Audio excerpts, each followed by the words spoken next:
All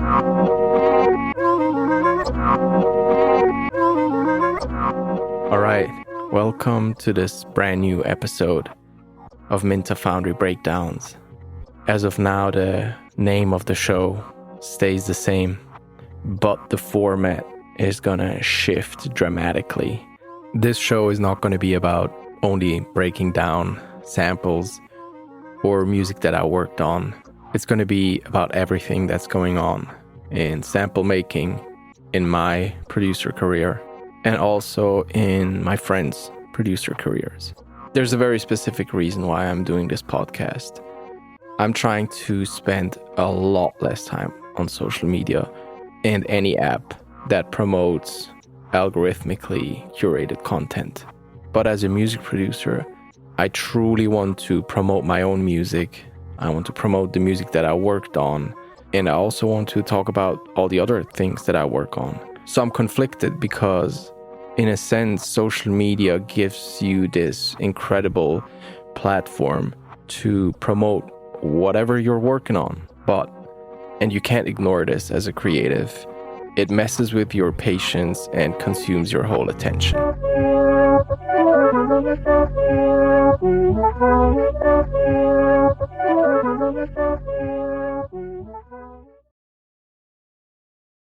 So here we are. This format gives me the possibility to talk in lengths about the things that I'm passionate about. It allows me to play you music. It allows me to talk about things that are coming up. It allows me to talk about things from the past. I'm still going to continue the Instagram Reels because, a very short answer, I love making them. On here, we're still going to do the breakdowns. This is how it started, and I'm going to continue playing you music and explaining how I made stuff.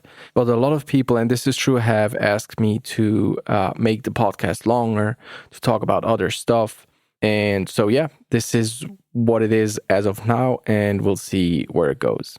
So as promised, let's start with a breakdown. This is a jazz sample that I started a couple of weeks ago. And before I say anything about it, let's listen first.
All right, first, personnel on saxophone. That's my guy, Yuri Vilar.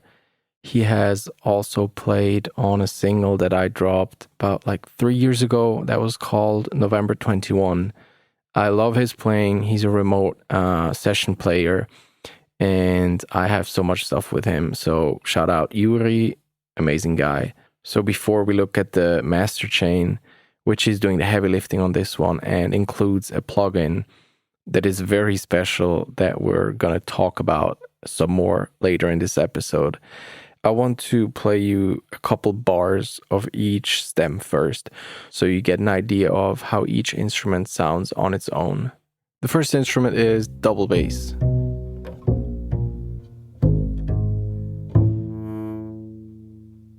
Then flute.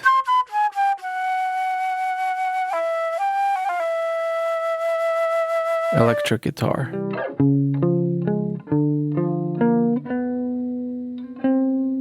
then drums.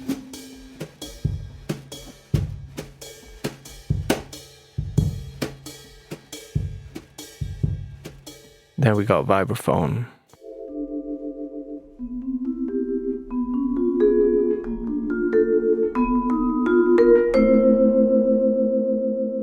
Then tenor saxophone.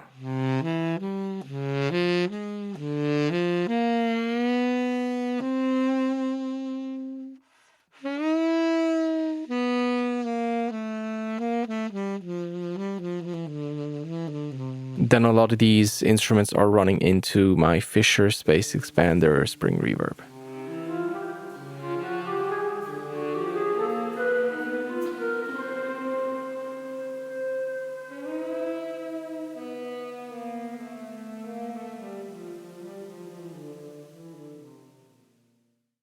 The interesting fact here is that the whole composition, and by the way, it's called Oslo, like the city in Norway, was written on piano.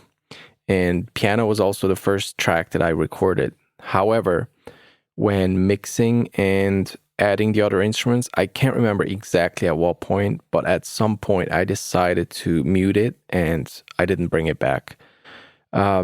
Piano has a way of taking up a lot of space, especially stereo recordings. So writing on piano is the easiest way for me to get a composition down. But then in the track, sometimes I'll mute it or I use it as a guide for a certain time and then it goes away. I just checked the folder with the old recordings and I still have the piano recordings. So let me play you some bars from that.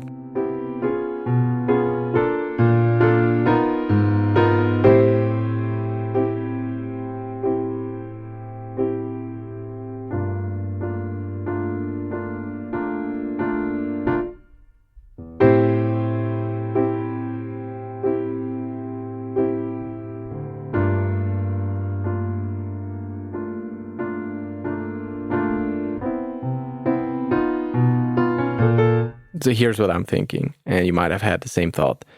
This is pretty fire, not gonna lie, I like how this sounds, but this had to go. This had to be muted, and then ultimately I even deleted the track from the project because the sound I was trying to go for just lived in a different world. I think about instrumentation all the time, and one part of it is the lineup, like who is playing what instruments. I imagine how a band is organized, even to the point where I think about like where in a room an instrument is placed. It kind of takes care of all the mixing decisions later on. So yeah, that's why the piano, it just had to go. It's interesting to look at the project right now. What I'm seeing is piano, basically half of the song, one take. Vibraphone, just one take, the whole thing.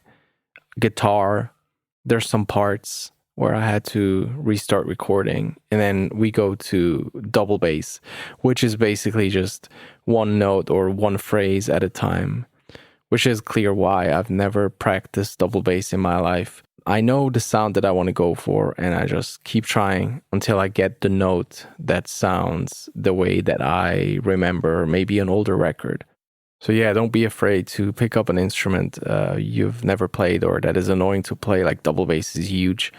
It's a very annoying instrument, but it just sounds so good when you get like a big note out of it. So double bass, interesting. I have an upcoming project with a dear friend of mine, a new friend that I've made in the last year that I'm going to be so excited to talk about. But for now, still a secret. But what I can tell you is if you hear bass, is going to be double bass. No other basses on the whole project. So I'm very excited about that. All right. I didn't plan on going into the harmonies, the composition of this piece. But now I realized like we're not bound to any reel or whatever. we can just do it. So let me change position in my studio. I'm currently sitting at my main desk. I'm going to go over to the piano and play the chords and just, tell you a little bit about it. I'm also going to put the score of this, because I happen to have it in the show notes. There's going to be some form of Dropbox link or whatever, so you can go check it out if you want. All right, here we go. I'm speaking into a different mic. That's why the sound of my voice is probably a bit different. But yeah, we're over at the piano, and I have the score in front of me. The piece is in 12/8. So it's like 1, 2, 3, 4, 5, 6, 7, 8, 9, 10, 11, 12. So that's the pace of the song. And there's this pickup bar that goes like this.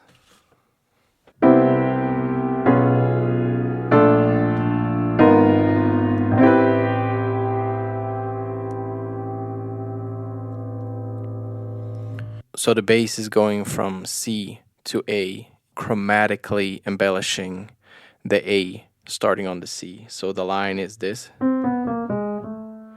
It's from C, C, B, B flat, A flat, A. But it does it in the bass. And then on top we have this top line that goes G, A flat, A, B flat, B. So it goes up chromatically, and if we listen to the both together, it sounds like this.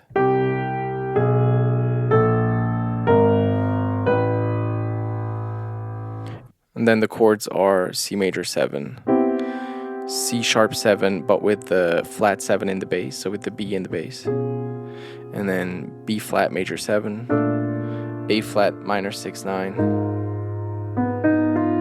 and then A minor 7, A minor 7 9.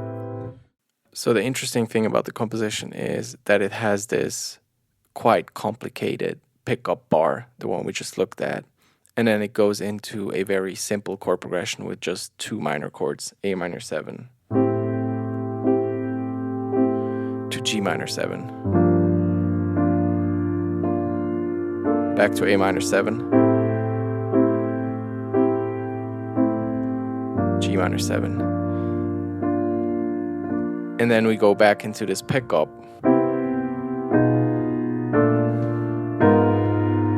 And back to A minor 7, G minor 7.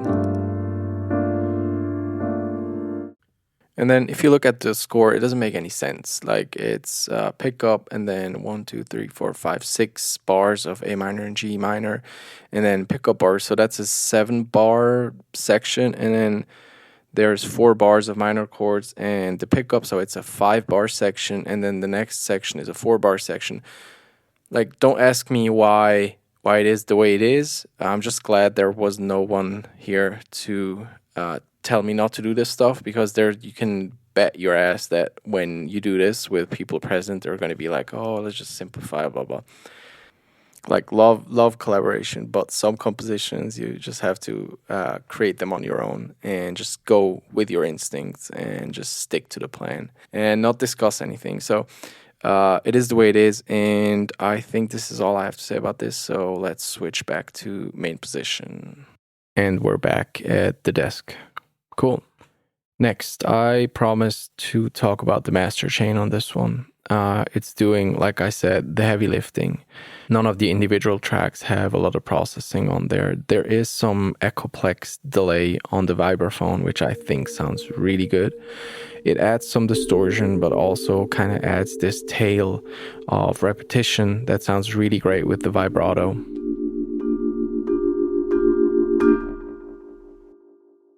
Apart from that, it's the usual suspects. Fairchild, compression by UAD, API 560, also UAD. Then Hitsville EQ, also by UAD. Now, the most important plugin on the chain is by far the one that I wanted to talk about for so long, and finally we're confident to drop it. It's not out as of yet, but it will be out very, very soon. There's going to be another podcast episode where I want to go in depth about what it does. For now, I just want you to listen to the before and after. All I'm bypassing is that one plugin, so we're going to A-B without and then with. So first, without.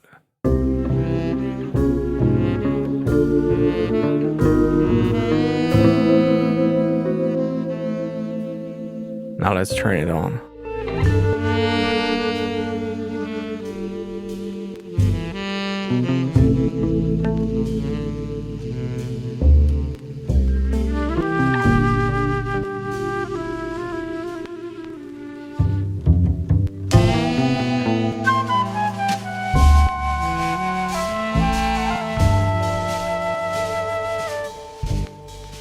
Like, where should I start? I'm very happy and proud that we pulled this one off.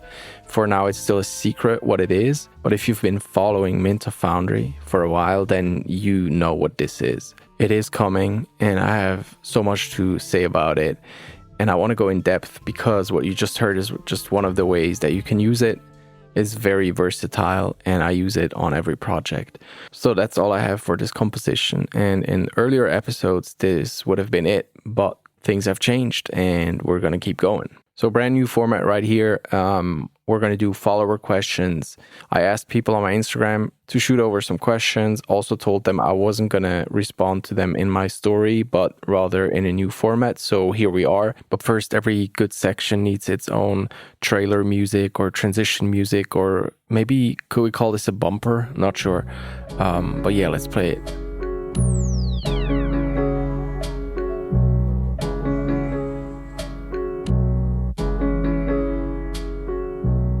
All right, first question is from Trust Keon. He sent this on Instagram.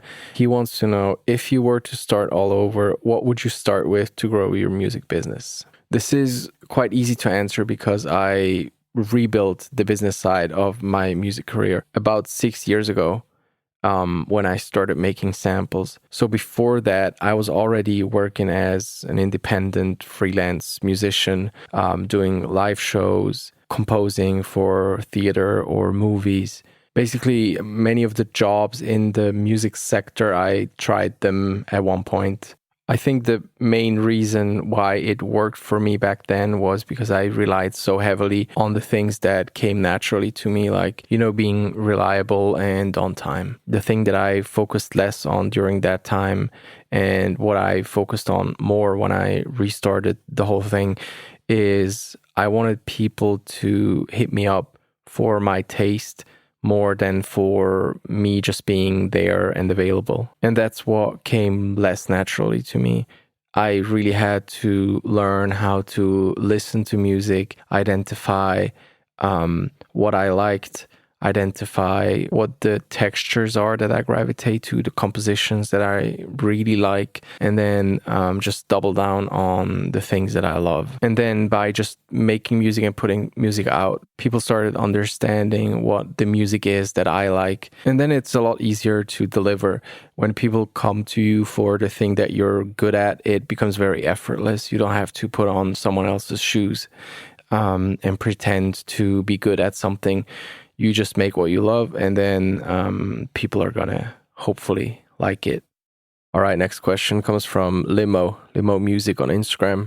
We've been collaborating for roughly 2 years, I think. He's one of the guys who you send him a pack of samples and he'll flip like 80% of the samples and send back beats instead of just one. So yeah, shout out to Limo. So he wants to know, how do you manage when you have no studio time? I'm struggling with how stretched thin I am right now.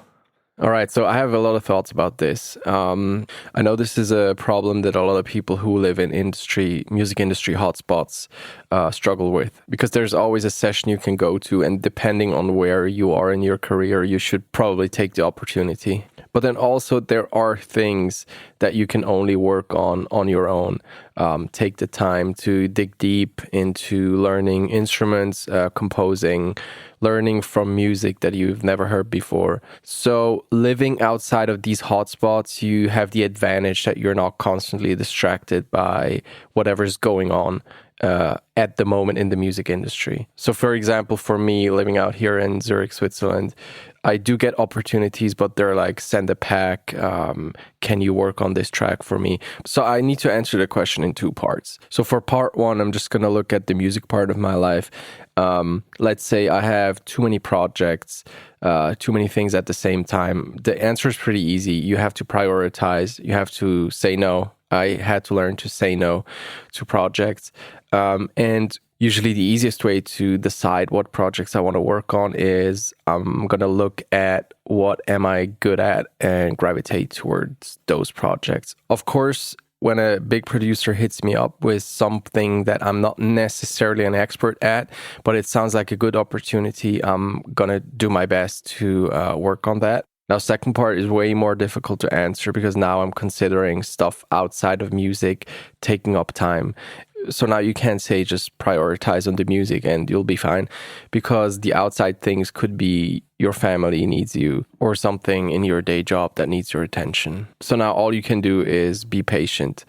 Take care of the things that you need to take care of, which is hard sometimes, especially when you have ideas, but there's no way around it and you just gotta wait. And then when that window opens up to finally make music again, I try not to expect everything to just flow smoothly, because you have to get in the zone, maybe, get over something that happened in your life. So yeah, I just try to calm down, and then definitely try not to be on my phone as a counter reaction to boredom, for example. But yeah, that's definitely hard.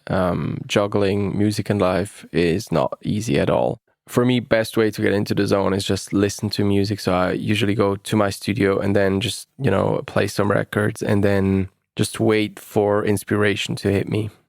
All right, I think 2 questions for this first episode in the new format is going to be enough. If you have questions that you want me to answer, then email them to xlhugx@gmail.com. Maybe put question for the podcast in the subject or something so I can see it. And then, I'll try to answer them next time.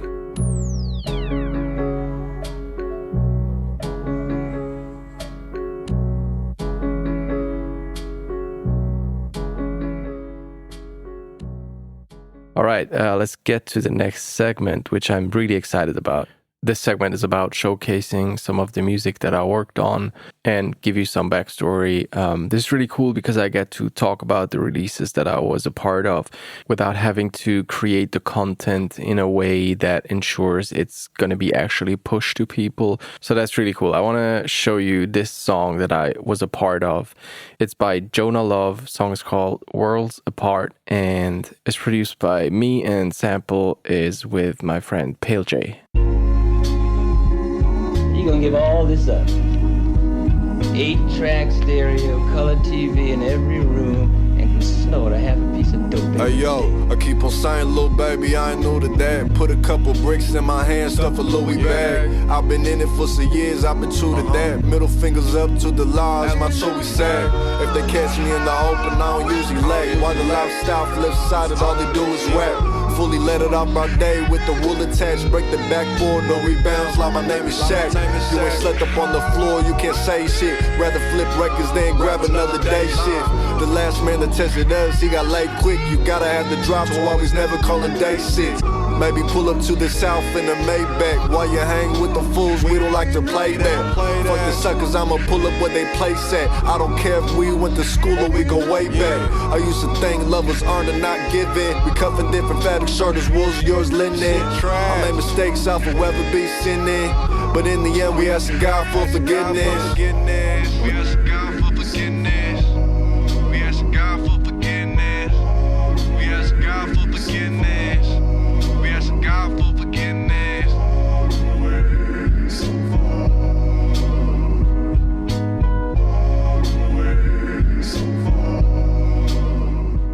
All right, shout out my guys, Jonah Love and Pale J, and also shout out Dylan for connecting the dots on this one. I love this song. I'm very grateful it's out and can't wait to make more songs with just kick and hi-hat. Like, who needs a snare anyway? Honestly, I don't have much to say about this song. It was very effortless. I had this initial idea that I sent over to Pale J, and he recorded the vocals in his home studio, sent it back, just mixed it, and then I created this flipped version of it. Maybe in a future episode I can do a more in-depth breakdown if you guys want to hear this. But yeah, for now, that's all I have to say about this song. All right, we made it through. Incredible. Thank you so much for listening. If you enjoyed this, please follow the show. For me, the goal is clear. I want to spend less time on social media. And if I can get other people to also spend less time on social media, that's amazing.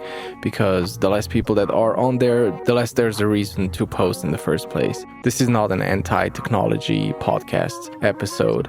I have a lot of thoughts about creativity and attention, and social media plays a role in that, and we'll have plenty of time to talk about this. This is a process. This was the first step. So see you next time.